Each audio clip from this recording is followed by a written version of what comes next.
சென்னையில் பிரபல ஆர்கெஸ்ட்ரா லக்ஷ்மண் ஸ்ருதி காமராஜர் அரங்கத்தில் ஒரு அட்டகாசமான ஐயப்ப பூஜை பண்ணாங்க. 18 படி வச்சு ஐயப்பனுக்கு அலங்காரம்லாம் கண்கொள்ளா காட்சியாக இருந்துச்சு. அதெல்லாம் விட அற்புதமாக அங்கே ஒரு ஆர்கெஸ்ட்ரா நடந்துச்சு பாருங்க.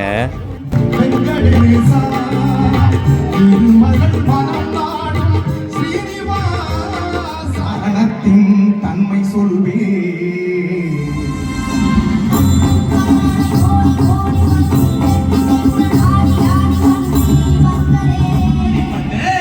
முருகனவே சுவாமி சின்ன சின்ன